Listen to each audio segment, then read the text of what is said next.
Hello everyone, Robert Rambles here, and welcome back to World of Warcraft, the Burning Crusade Classic, and our Tauren Warrior playthrough. We are going to head out to the west today. We have a lot of stuff going on over there. I think our first step is going to be down here to the south. We need to get the sinew and metal fragments. I want to see who we're getting those from. And then while we're down there, we do need to be on the lookout for Ogre Mage Lords. We need to get the Gorduni Orb, which is a rare drop off of one of them, low percentage chance. So that is what we're going to be working on today. Thank you all for clicking on the video and choosing to spend some of your time with me here in Azeroth. I do greatly appreciate it, and I hope you're all doing well. I think we're definitely going to hit 51 today. Every day we get a little bit closer and closer to getting into Outland. And speaking of going into Outland, I guess I could address this a little bit just because I've seen some comments about it here and there on Discord and on YouTube. And I've watched a little bit of the news and did a little bit of reading. I read the actual blue post that was concerning this. So a lot of people seem to think that Blizzard opening up new servers for the Wrath pre-patch means that they're not allowing the TBC characters to move into Wrath, and that's just simply not the case. Every character that you're leveling in Wrath is going to move into, or leveling in BC is going to move into Wrath, just automatically, basically. There isn't going to be a way to keep your character in TBC the way there was the ability to keep your character on a vanilla server when TBC came out. That's not going to happen. When Wrath launches, everybody's going to roll into Wrath. You're not going to be in TBC. You're not going to lose any of your progress. They're opening new servers, which are fresh start servers for those who want a fresh start. Now, there are lots of good things about a fresh start server where they're not allowing boost, where they're not allowing character transfers, is that you get a reset of the economy. And for some people, that's a really big deal. For other people, they think it's a big deal, but the way they interact with the game doesn't actually get affected by the in-game economy. It could also help with botters and things of that nature. So that's all that it is. When the pre-patch comes out, they're going to open new servers for people who want to have a fresh start on a fresh server with a balanced economy. They also claim to be working on doing it for faction balance reasons, but I think that's BS, because when it comes to factions, people are just going to decide what's a Horde server, what's an Alliance server, and then that's what they're going to play. You really can't rely on players to make sure that a server population is balanced between two factions, and the fact that, like, most people play Horde. A lot of people play Horde. I think that more people play Horde than Alliance. And I think that a lot of servers are just going to lean one way or the other no matter what. So that's what that is about. You know, what I've been thinking is that, you know, experiencing a fresh start server could be okay.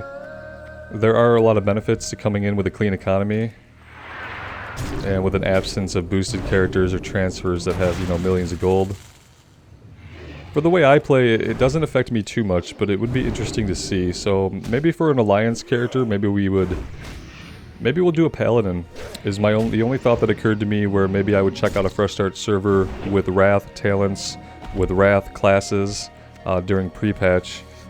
The only class that's really changed markedly enough that I'd be interested in playing would probably be a Paladin.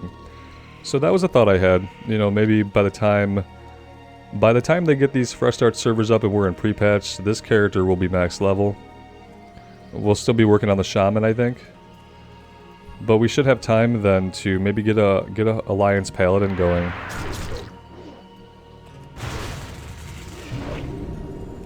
And maybe we'll do that on one of the fresh start servers. Again, what I'll be doing before I start a character is I'll be doing a little search and figuring out where people plan to play mostly Alliance, because the last thing that you want is to get onto a fresh start server with this great idea of a fresh start.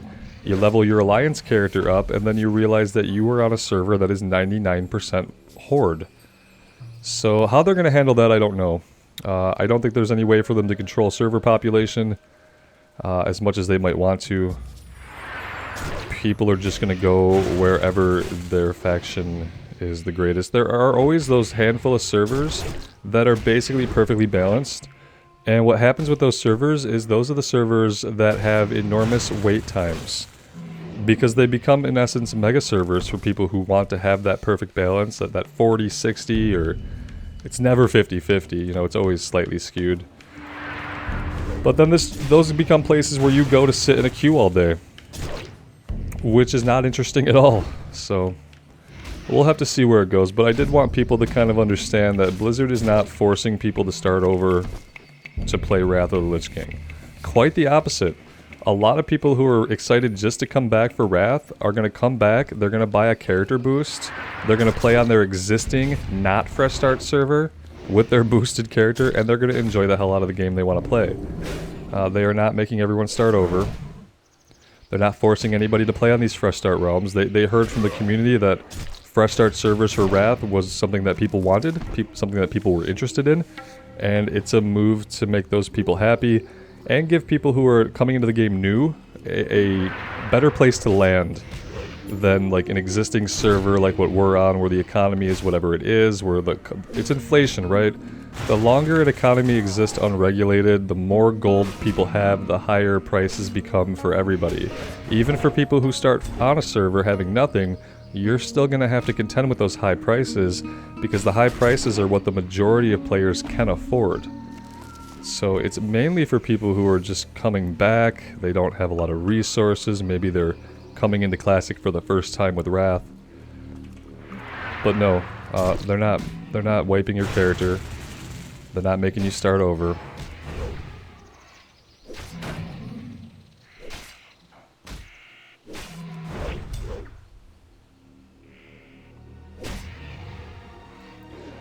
I'm really liking Second Wind. It procs a lot more than I initially thought it would, just giving us that passive health regeneration.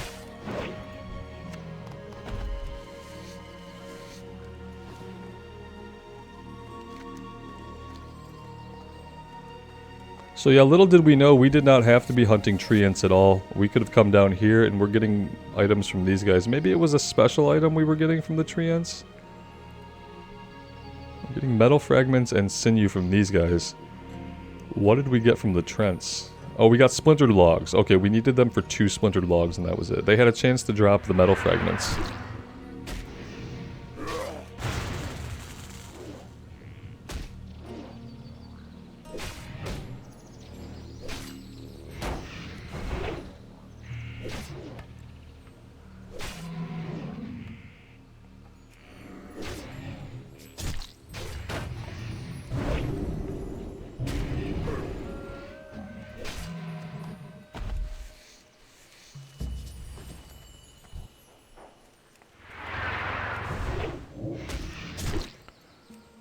And honestly, when I think about playing a Paladin for a pre-patch on a fresh server, like, I don't even know if I would go Alliance or not.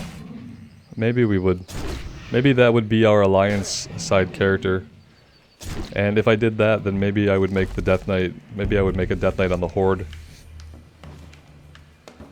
That actually seems like an okay plan. I really didn't want my Death Knight to be stuck on the Alliance side anyway, because I kind of want to have... I'd like to have a Warrior tank and the Death Knight tank. I think that would be a cool way to compare them, and if they were both Horde side, I would probably appreciate that more. So they can kind of support each other, resource-wise.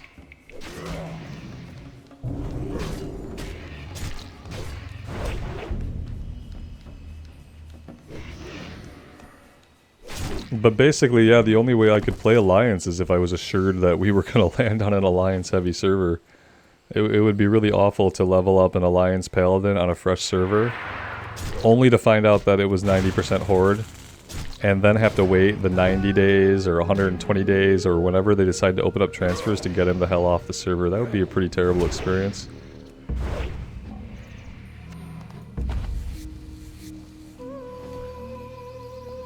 Which is why part of my brain says, no, just go Horde. Just go Horde, because you'll have a higher chance of being on a server that sways towards your faction if you play Horde.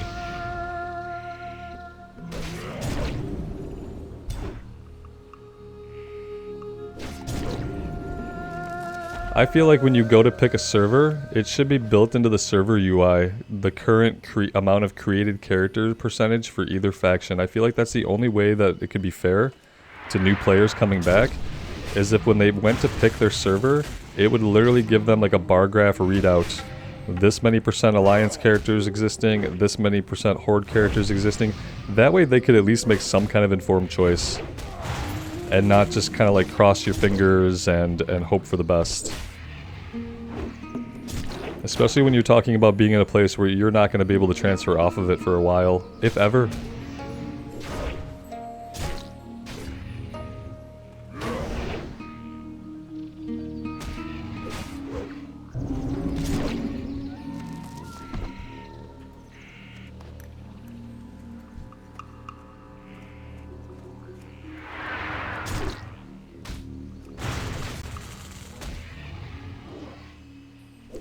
But I think they know that giving people that information is going to cause most people just to pick a server that sways for their faction.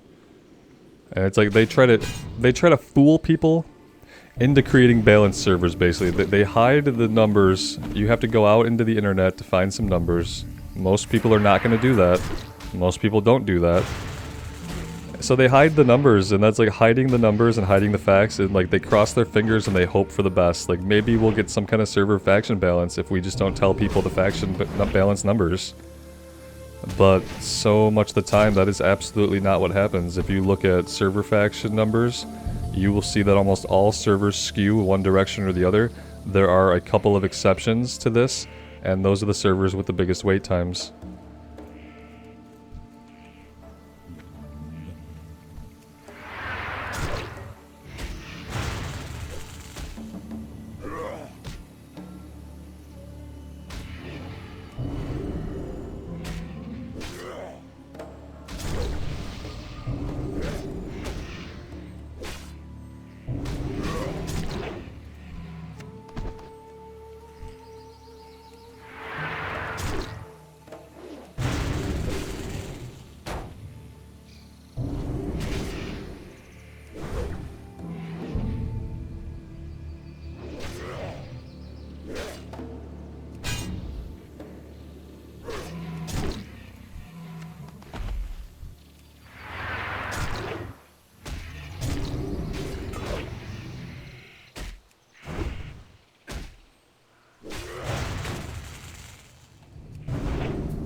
And like the weird thing is about like the whole idea of having like a reset economy and having that be something that helps new players is kind of weird to me, because in reality, if you have a long-standing economy and you farm up resources, even as a new player, let's say you take leatherworking and herbalism, kind of how we took both and we only worked on one. So you can then sell that for more. So on my server now, you know, I can sell stacks of thick leather for 5 or 6 gold. If I level up on a fresh start server, no one's gonna pay that much.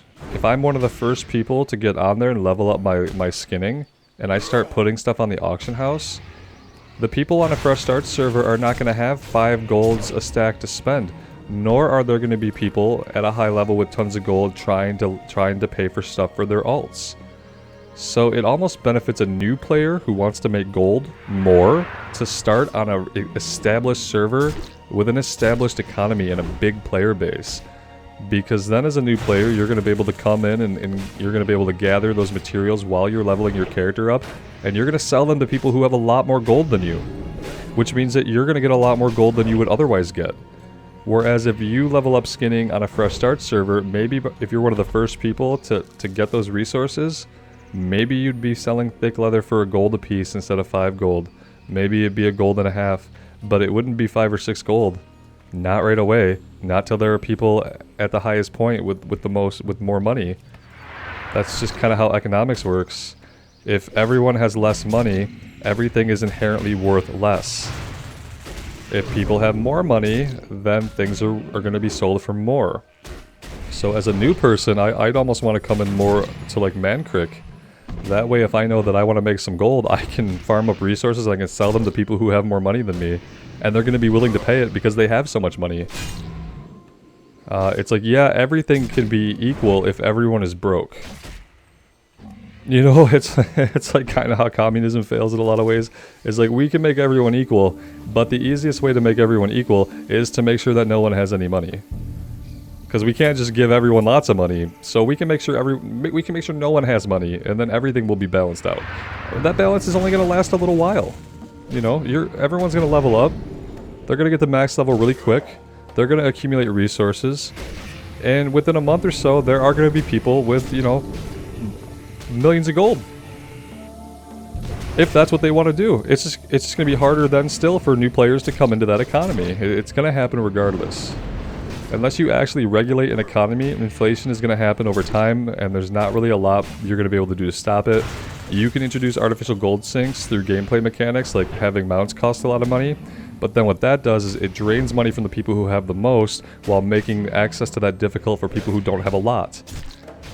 So, you know, it's has a lot of convoluted twists and turns and different sides to the argument, whether fresh start servers are really going to make anything better for anybody or not. Let's see, what do we still need here? What are we doing? Metal fragments still, huh? We need 40. What the hell? I'm just realizing we need 40 metal fragments. Are you serious with this? For some reason I kept reading 14 because my brain thought that was more realistic than 40, but yeah, though, the real number is 40. That could take a while. I mean, have they been dropping multiple fragments at a time? I don't really think so. Some of them don't drop shit. Huh. Am I gonna continue farming this right now? For a little bit I will. Yeah, and then we're gonna go look for some mage lords.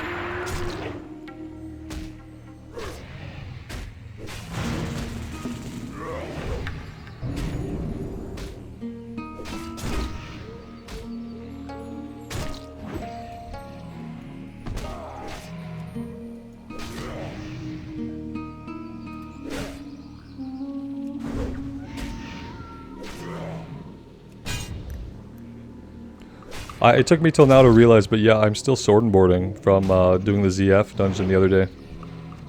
So, yep. Cool. Oh yeah, before I forget, we do have some gear we can equip here. Thank you, Dan Cosman, for sending these along to us. We have a chest upgrade and a bracer upgrade. Chest is going to have 13 strength, 8 agility, and 20 stam, plus 6 to all stats, and some fire resist. Hydraulic armor. That looks pretty cool. And then we'll put the bracers on. These have 14 strength, increased defense rating by 6. So yeah, there we go. Good stuff. It's arguable though. I think those would be good for tanking, but I think we should keep the Giant Slayer ones on for just DPS. So I'll hang on to these for a tanking set. We're pretty close to being able to do the Kroll Blades, and guys, I have to say, like, what I'm going to do when we hit level 51 is I'm probably going to respec Fury for a little while. And we're going to dual wield Kroll Blades, because why not? I can't really pose a good argument for not dual wielding them, honestly, at least just to see how it is. Dual wielding is not like my favorite aesthetic for a warrior. I like the sword and board, I like big two-handers. I don't really, like, care about dual wield one way or another. But I definitely am going to try it to see what kind of damage we can inflict with those two swords. And we haven't done anything with Fury in TBC at all. We tried Fury on our Night Elf warrior, but that was during Vanilla Classic. So I'm assuming that some things are going to be a little bit different in the Fury tree, and yeah, I'd like to try it out. So after we hit level 51, when there's a convenient break where I can get to a city, I will be respecking into that, and we'll see how that goes. But yeah, that's the plan right now.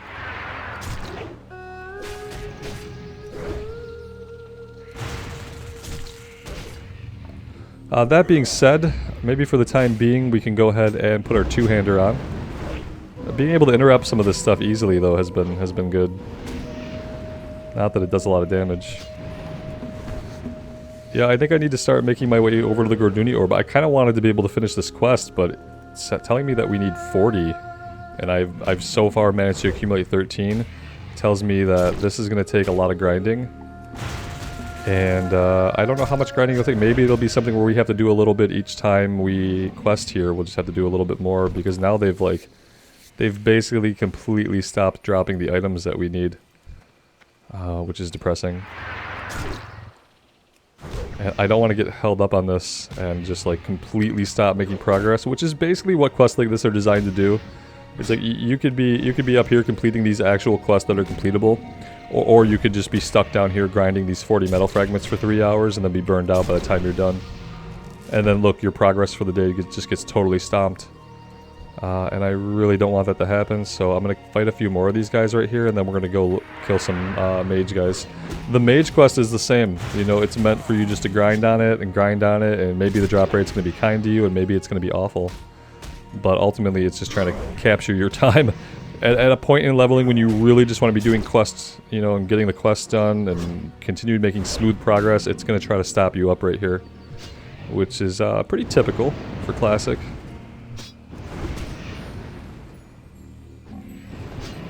Yeah, and I think in Wrath, the leveling is going to be significantly faster.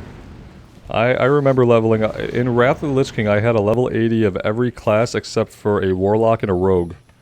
They were the only classes that I didn't get up to level 80. Now granted, at that point in my life, I played way too much World of Warcraft. But, you know, if I could do that then, I'm sure that we can have an easy time leveling a couple of characters up. It'll probably feel much more expedient than Burning Crusade. I don't know if it'll be at Season of Mastery levels of speed. It might be. It might be the plus 40%. Might be close.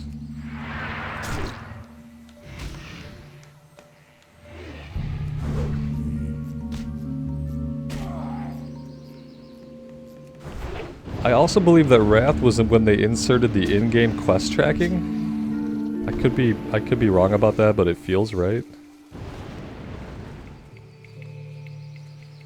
Alright, I'm gonna jump down here. By jump, I mean fall. Take some fall damage, and then we're gonna look for some Mage Lords.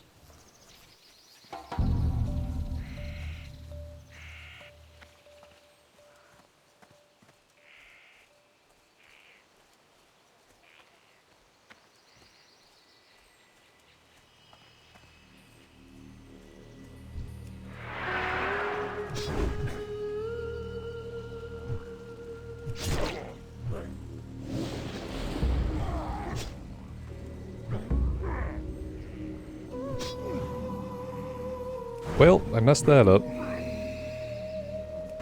Probably should keybind that somewhere.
Oh, we also got some better elixirs as well, so let's go ahead and take advantage of that. The Elixir of Major Fortitude and the Elixir of Major Strength. We also have Elixir of Mastery, increases all stats by 15 for an hour. I don't think we can stack all of these. I think we have... Maybe we can. No, it takes over Strength. Okay. We'll leave that up for now. But it was worth it to figure out how that works. Something that I probably should know that I don't. But now I do.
Yeah, I have a feeling if we wanted to get stuck on these quests, we could be stuck on these two quests for days. Between the Gorduni Orb and the Metal Fragments, it seems like an awful waste of time. It's like, it's kind of okay when we're fighting them quickly, because we're keeping like, oh god, we got dismounted. We're keeping the kills going and keeping the kill experience going, but yeah, this is not what I wanted for today. So, I'm gonna get out of here. I thought we were going to be able to get the metal fragments and stuff pretty consistently, and like I said, my brain kept auto-correcting 40 to 14, because sometimes my brain does not want to face the music. So yeah, a big oversight here. Maybe the Yeti hides will be kinder to us. Then we have all this stuff going on up here. We can do, these are going to be kind of a time sink too. We're running into a lot of these quests now where it's going to take us some time to get each of them done. But, you know, that's okay in one regard, but in another, asking me to get 40 of something when the drop rate, when it doesn't even drop 1 per kill 100% of the time, that's pretty fucking brutal. It's pretty brutal to have a drop where you need 40 of them, but the enemies you kill, they're not always going to drop even 1? So you're telling me I might need to kill 80, 90, 100 enemies to get the 40 items that I need. That's brutal.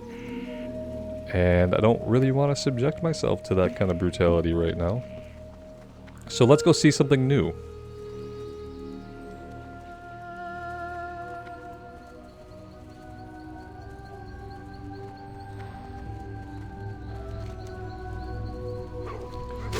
Really need to just be on the road here. That would be a better idea than just trying to off-road it. I don't know if we can even get through here or not.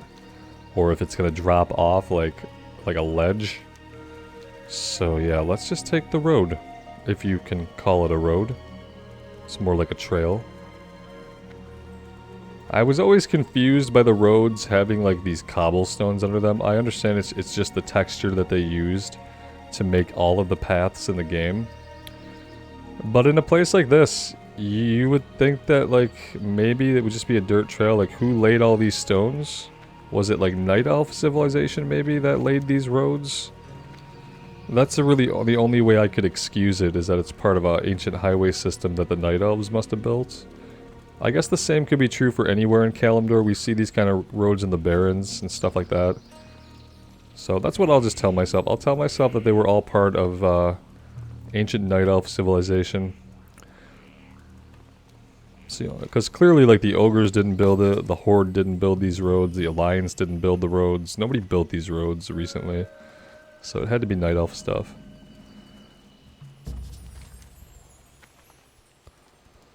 Maybe we go check out the Yeti quest first and see how that drop rate is.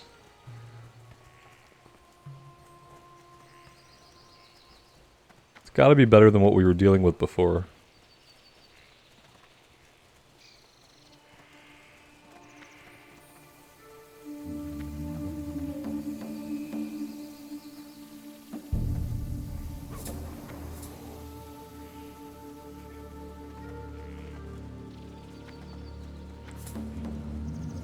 Are we coming up here?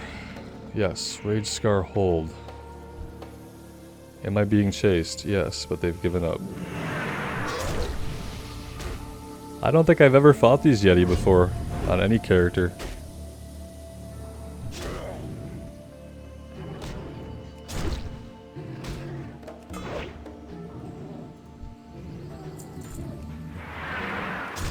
We'll have to remember to skin them as well. On the last Yeti quest, we were able to skin and to get the items from skinning.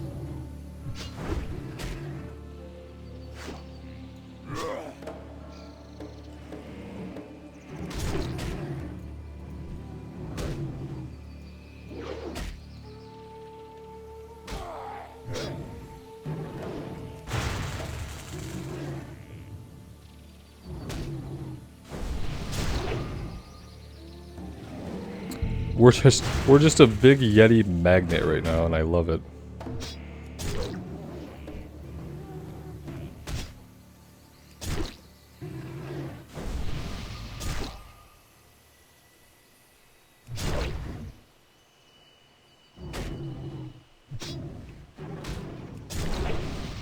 Okay, maybe we can loot now.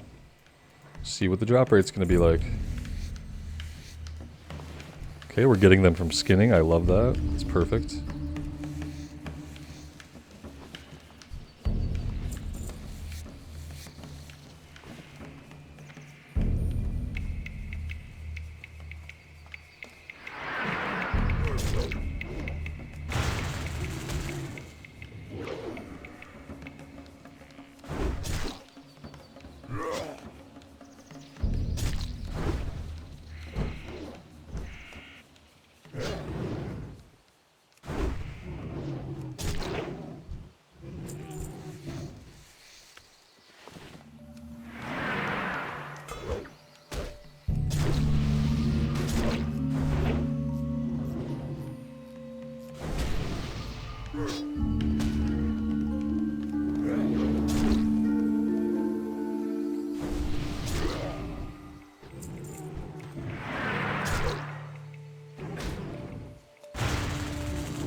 I was kind of expecting there to be a cave somewhere. Maybe there is, and I just have not found the entrance yet. Maybe back here is the entrance to the cave. It looks like there's a cave if we're looking at the mini-map. Yeah, here it is.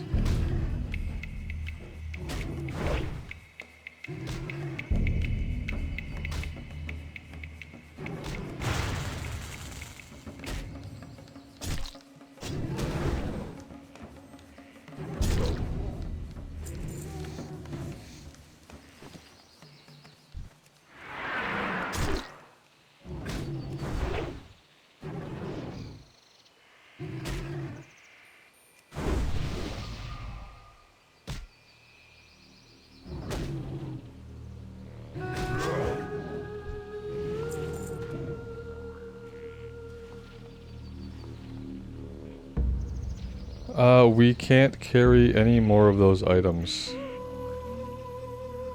Why? Is it something that begins a quest? It is, okay. You have found what may very well be a perfect Yeti hide. You easily note that it is exceptionally thick and sturdy, more so than even the ones you've seen from the Yeti in Rage Scar. Considering that the Jangdor Swift Rider at Camp Mohage is in the market for Yeti hides, this particular one may be of considerable interest to him. Cool. Okay, that makes sense. Now I can't skin this guy though, which is kind of annoying.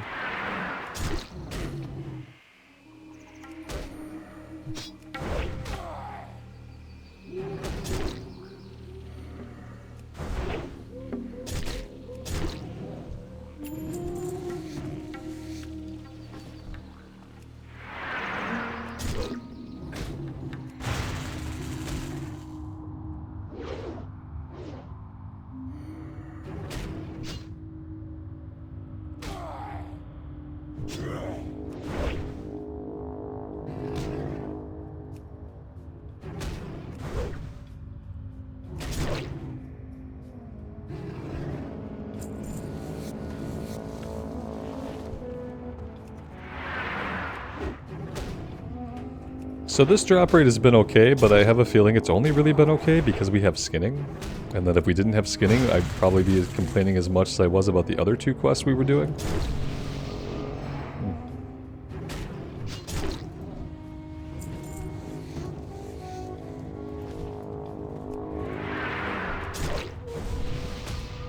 Man, I didn't know that Yeti liked candles so much. Can you imagine just a Yeti carefully placing every one of these candles, just meticulously setting them there, and then carefully lighting the wick with something that they would use to light things with? And then they would plant all the little candles delicately on top of the skulls. And they have a little bench too that they can hang out in if they need to have a little rest. Yeah, it seems like this is definitely something that Yeti would do, huh? Just light millions of candles.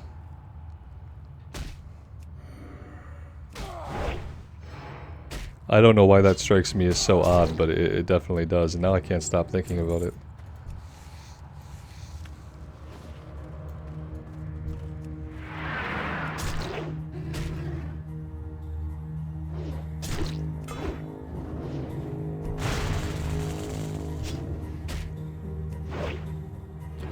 We sure are missing a lot today, I've noticed.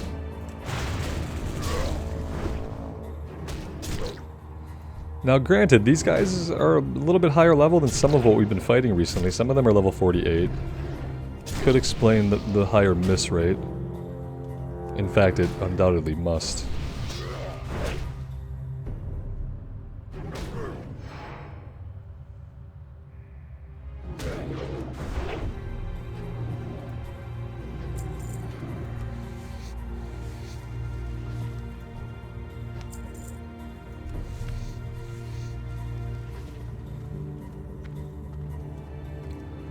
This is a pretty cool cave, though. I don't know if I've ever seen a cave design quite like this.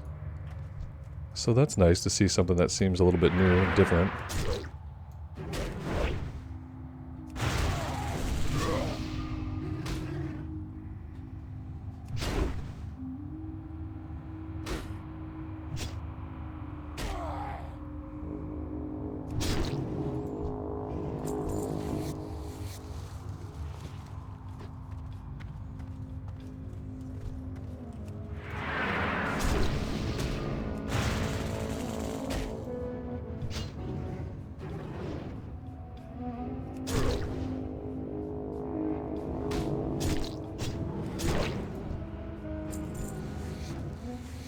Oh, we're done here, and Robert doesn't really know how long we've been done because Robert's just been fighting and fighting and fighting.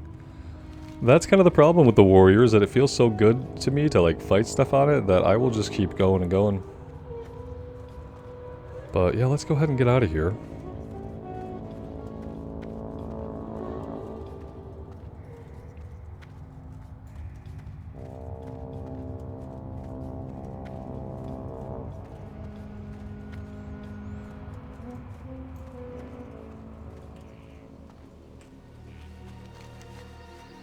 And now we're going to head over to the far, far northwest, and we're going to be mainly focusing on the Harpies. If we get some metal fragments, that's totally cool. I am not focusing that quest. I am not going to drive myself crazy like that.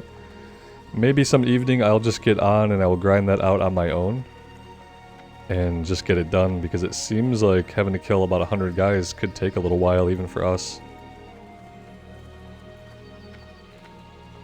This is a really cool area of Fairless. The lighting here is significantly different than it is elsewhere in the zone, and I like when zones have like a couple of different biomes within the same zone where like either the lighting is different or the terrain is a little different. Maybe there's like corruption. I enjoy that. Especially in the bigger zones, I feel like you need it.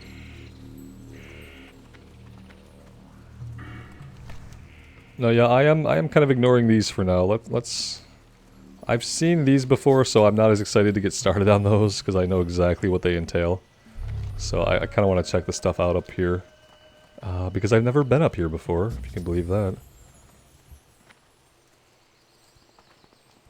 Where's this road taking me? This road is taking me in a direction that I don't want to go. So let's not take that road. Maybe we want to take this road over here.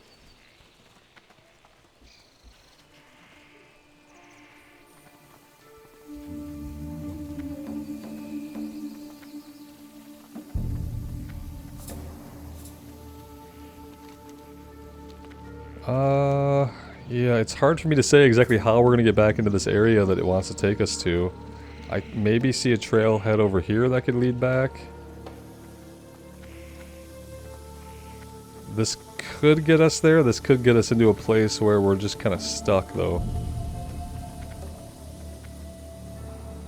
Interested to know what these crystals are about. They don't seem to be clickable in any way. It would be cool if we could collect those for like additional fragments.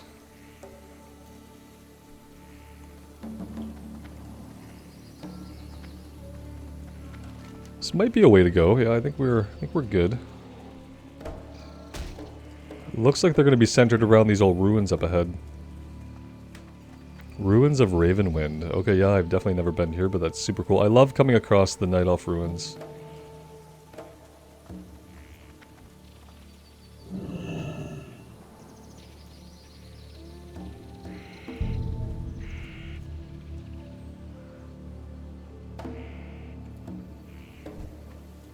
Alright, let's get into it.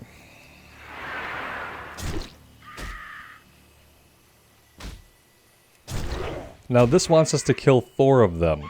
We have one quest that wants us to get 40 items that hardly ever drop, and we have another quest that wants us to kill 4 guys. What kind of quest wants us to kill 4 guys? But then it has Horn of Hate Talon. So it says, you know, hey, go kill 4 guys. Sounds easy, right? And then, you know, 30 enemies later, you probably still don't have the Horn of Hate Talon unless you're exceptionally lucky and get it, like, right away. Are we gonna get it before we've killed 4 guys? Probably not. Oh, we have a few more. Okay, it's not 4. It's not just them. We have different types. Still, that's only 16 guys.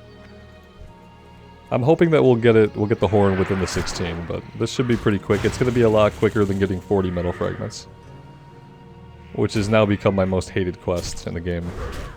I should think about that before I say it, because that's probably not actually true.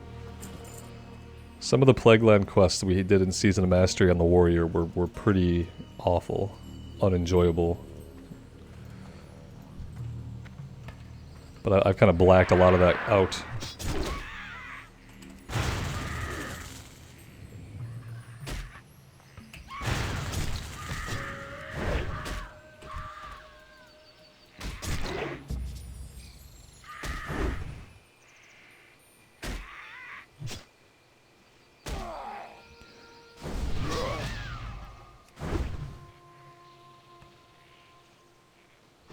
I can't really tell if there's like a different objective here hidden amongst the harpies, or if it's all like harpy related.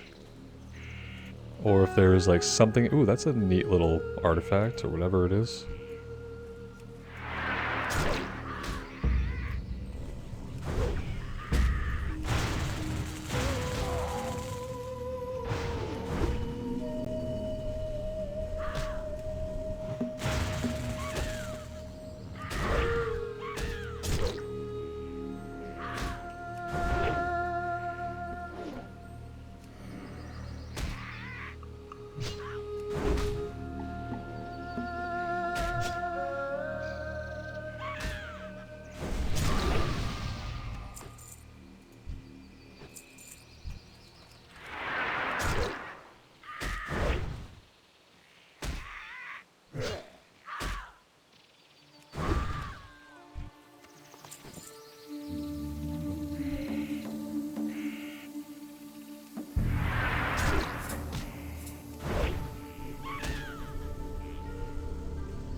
I also feel like we're just swinging more slowly today. I'm like looking at my character and I'm just thinking swing the weapon, swing the weapon, swing the weapon. I don't know what's going on with that.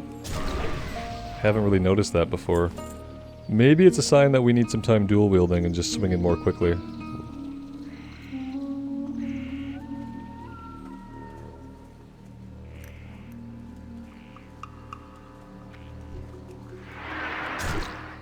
Apparently the blue ones are like a rare spawn. I haven't seen many of them. We definitely haven't even seen 4 of them. So I'll just keep fighting stuff. We need the horn anyway. We'll give this some time. See if we get the items we need. We're coming up up against a bunch of these quests that are requiring us to get items that have a very, very small % chance to drop. And at this point, like, I'm not gonna get too hung up on these quests if we can't get them done in a reasonable amount of time. We have so many places we can go and so many other quests we can do that, yeah, I'm not too worried about it. Maybe that's a bad attitude to have with, like, 8 levels left to go, but yeah, when I think about all the places we have to quest in, we still have the rest of Tannerus, we are gonna have the Hinterlands, we're gonna have Ungoro Crater, we're gonna have Winterspring, we're gonna have Fellwood, we're gonna have, Silithus. We're gonna have so many places to quest. I can't imagine that at this point there really isn't a way that we run out of stuff to do. Even if I like cherry pick quests that I hate and I just don't do them, I don't think there would be enough of those that we would be behind on levels.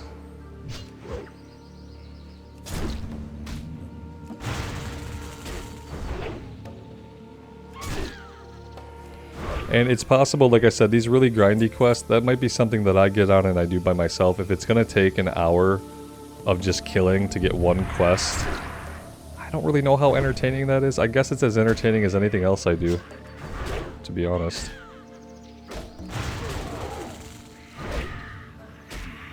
Oh good, 3 of you. Do a little retaliation here. Might have been a bit of overkill.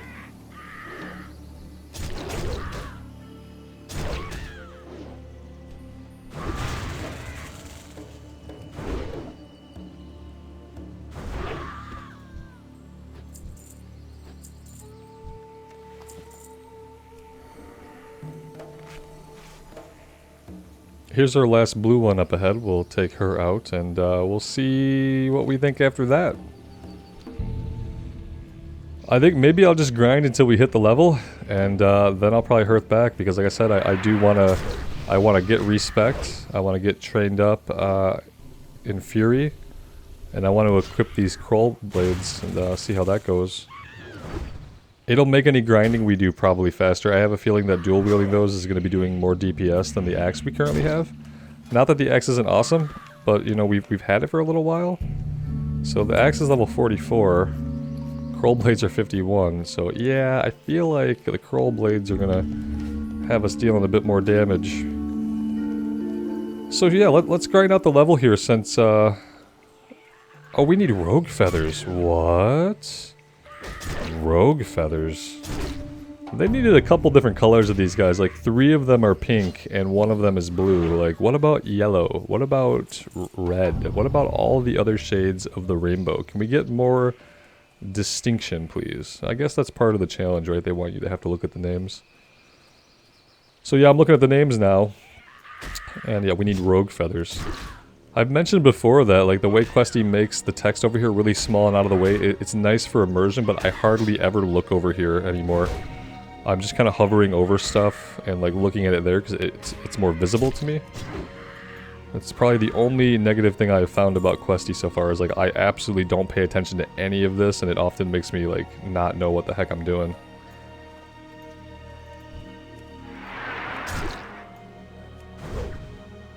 There's probably a way to increase the text. I don't really want to increase the text size. I feel like it's fine. But if there were just some way to make it a little bit more readable without it. I guess I could, maybe the fade is a part of it. But it doesn't fade until you like hover over one, so I don't know. Alright, last rogue feather is right here though, so no big deal.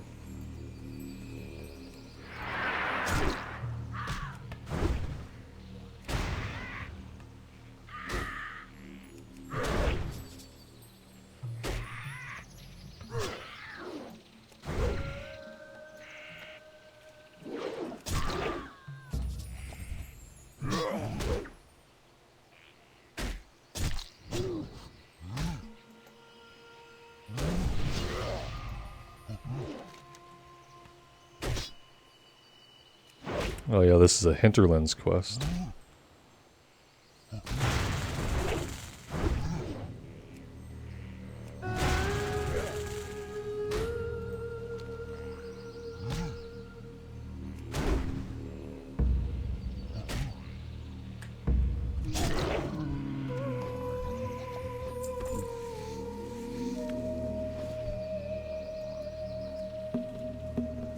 Alright, let's grind the rest of the level out and see if we can get this item to drop. I'm not really very optimistic about it, but we'll see.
Okay, let's do something.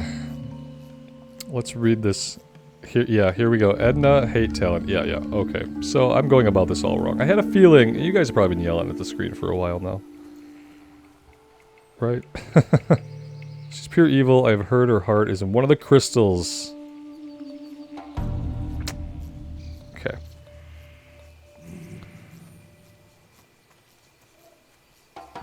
Her heart is in one of the crystals. She's void of any emotion. I have heard of a horn that harpies carry. Blowing it by the Haytel and stones. Oh, have we got a horn yet? I don't think we've got this item. So maybe I am doing what I have to do. We have to fight them until we get a horn. And then we have to blow the horn of Haytel. Here we go. Okay, and now I don't really know what it's talking about when it says that, though. So we need the horn, which we probably got a while ago.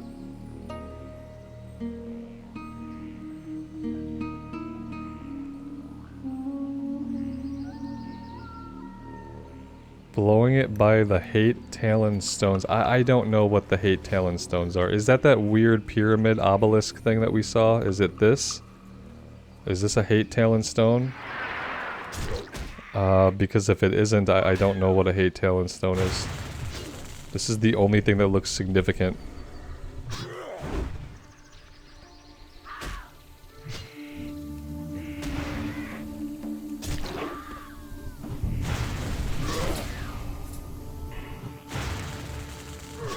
These are not the Hate Talon stones. Am I gonna have to literally look up what the Hate Talon stone is? Maybe. It could just be that I don't really have a lot of patience left right now for it. That's my own fault for not thoroughly reading the quest. I remember when we first got it, I skimmed it and kind of made a comment about, oh, we'd have to get the horn, then use the item, and then that was another day and I totally forgot.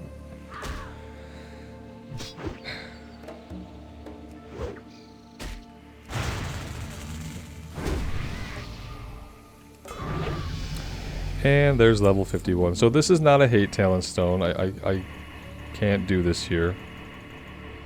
I haven't seen anything else here the entire time we've been running around that has made me think that it was a hate talent stone. We could try standing right on top of like one of the little markers here. Like we could do that. You're not a hate talent stone. Just getting our asses kicked now. Okay. Maybe I am gonna hearth out of here and be done with this one, even though we've kind of figured it out. Maybe we'll die and we'll just spirit res.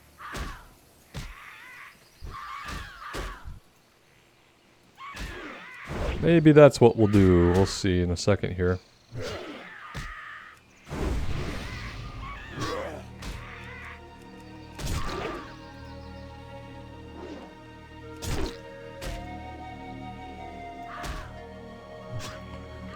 There were those blue stones that we saw in the rocks. I don't know if those could be hate talon stones. Those were a little bit distant from where we're at now, I think.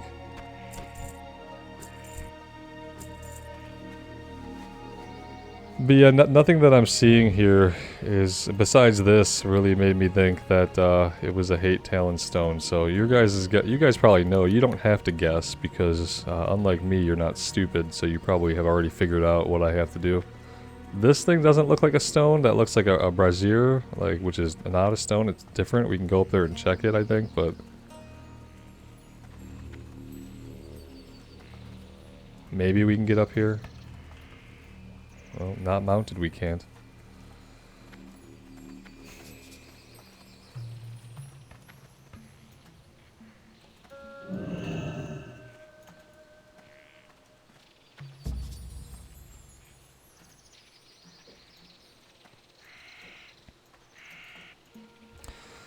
Okay. Yep. Guys, I got a hearth back. We're gonna get this turned in. It's a beautiful day outside, and I think like outside is just calling my name, telling me, hey, why are you sitting at your desk for a third hour in a row? You really need to get out of here. So yeah, I'm gonna do what my brain is telling me to do, and we're gonna turn these in, and we're gonna wrap things up here for today. Thank you guys so much for being here. Sorry that became kind of a drag towards the end. I think I'm gonna go back and I'm gonna respec, and then I think we are gonna just go quest somewhere else for a little while. We have some stuff to do in Tannerus that are some kill quests that seem a lot more straightforward. So we'll go work on. I'll wait till you guys fill me in on what I missed with this one. I'm sure a lot of you guys will know exactly what I missed. I was probably standing right by the stone when we hearthed out or some shit, and I look forward to getting that feedback. This lady is the lady that's like pathing up and down the road. Oh wait, no it's not. That's her right here. Okay, so where does this one go? Into the tent. Greetings. Alright, there we go. And yeah, I'm gonna put us on a flight for Orgrimmar because like I said, I'm gonna respec. We are gonna go ahead and equip our blades here. Put the one with Crusader in the main hand. And yeah, that's what we're going to be rolling with for a little while. So that's pretty exciting to me. I'm actually really excited just to get that going. And then once we get that going, I want to be questing somewhere where the objectives are a little bit more straightforward. So that is the plan for next time. We will be back in Tannerus doing some stuff there. And we'll go from there, guys. Let me know what you think. I would love to hear from you. And yeah, thank you guys for all the continued support on the series. It does mean the world to me. So take care of yourselves out there and take care of each other. And we'll see you back here in Azeroth again really soon. Bye now.